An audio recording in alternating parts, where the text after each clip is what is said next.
पूरा भरोसा हो रहा है। प्रयास हम कर सकते हैं। मैं पहले से देखी है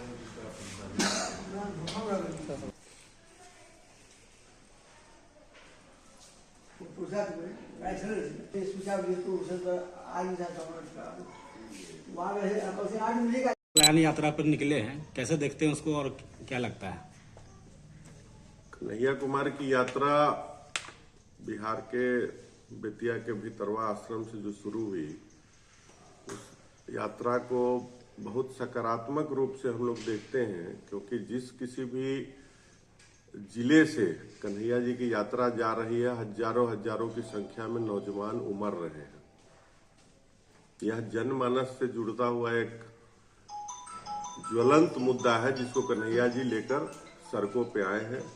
कल भी मुजफ्फरपुर जिला में उनका हार्दिक बहुत बढ़िया भव्य स्वागत किया गया, और दोपहर में लंगट सिंह महाविद्यालय में आपने देखा होगा हजारों की संख्या में नौजवान आए थे जो अपनी बात को कन्हैया जी के समक्ष रखे थे। चाहे वह अग्निवीर का मामला हो, पलायन का मामला हो, नौजवानों के रोजगार की बात हो, कन्हैया जी हर एक मुद्दे को पिछले 5-7 सालों से उठाते आ रहे हैं, और नौजवानों की आज आवाज के रूप में कन्हैया कुमार पूरे देश में जाने जाते हैं।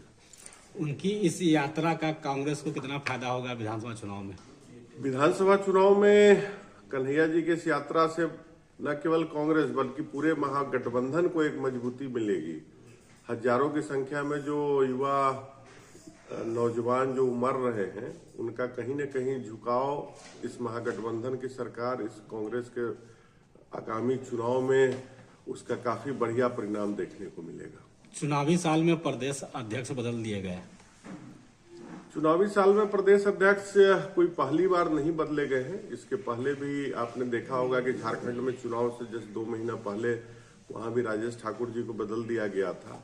तो कांग्रेस में तो यह एक प्रक्रिया है। अखिलेश बाबू का टेन्योर पूरा हो गया था, तो हमारे यहाँ तो एक सिस्टम है कि भाई जो प्रदेश अध्यक्ष हैं उनका एक 3 साल का टेन्योर रहता है।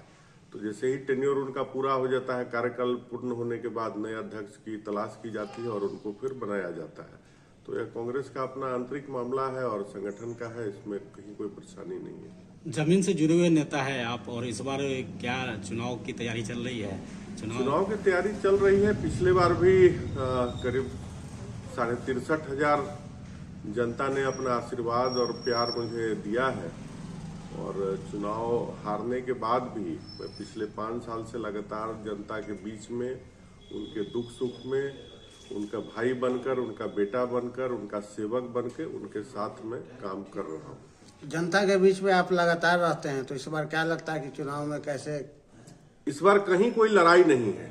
इस बार कहीं कोई लड़ाई नहीं है। जो स्थानीय विधायक हैं उनकी जमीन खिसक गई है, और स्थिति ऐसी हो गई है कि किसी भी कार्यक्रम में स्थानीय विधायक या तो बहुत देर रात से पहुंचते हैं ताकि जनता का आक्रोश उनको न झेलना पड़े, नहीं तो कार्यक्रम शुरू होने के 3-4 घंटा पहले ही पहुंच के वहां केवल अपना चेहरा दिखाकर और निकल जाते हैं। चूंकि क्षेत्र में जनता के बीच में इतना आक्रोश है कि जहां कहीं भी विधायक स्थानीय जा रहे हैं, जनता उनके खिलाफ धरना प्रदर्शन, हल्ला हंगामा करने लग रही है। तो इन सब से पता चलता है कि पिछले 5 साल में स्थानीय विधायक ने कोई काम वैशाली के लिए नहीं किया है। आपका मुद्दा यही रहेगा चुनाव में? वैशाली में स्थानीय जो हमारे विधायक हैं वहां के सिद्धार्थ पटेल जी, जो जनता दल यूनाइटेड से आते हैं, पिछले 5 साल में उन्होंने क्षेत्र में कोई काम नहीं किया है। हर प्रखंड में भ्रष्टाचार अपने चरम पर है, और केवल वसूली और उगाही का धंधा वैशाली विधानसभा के हर एक प्रखंड में चल रहा है। भ्रष्टाचार अपने चरम पर है, चाहे वो इंदिरा आवास बनवाना हो, वृद्धावस्था पेंशन हो, या और भी दूसरे कोई भी सरकारी परियोजना के लिए आपको पहले कमीशन देना पड़ रहा है, पहले विधायक के सिफारिश की जरूरत पड़ रही है, उसके बाद ही काम हो रहा है। तो मुझे उम्मीद है कि आने वाले समय में जब महागठबंधन की सरकार बनेगी तो हम लोग इन सब चीजों को दुरुस्त करेंगे, और भ्रष्टाचार को हम लोग खत्म करने का काम करेंगे। क्षेत्र की जनता से क्या अपील करना चाहेंगे? क्षेत्र की जनता से अपील करना चाहते हैं कि अभी गंगा जमुनी तहजीब वाली हमारी जो जनता है उससे मैं यही अपील करना चाहता हूं कि ईद का जो त्योहार है आपसी भाईचारा सौहार्द के साथ मनाएं।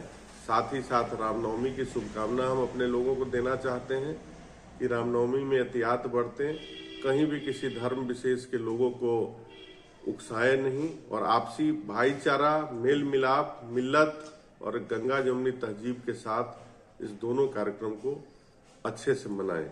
हमारी यही शुभकामना है।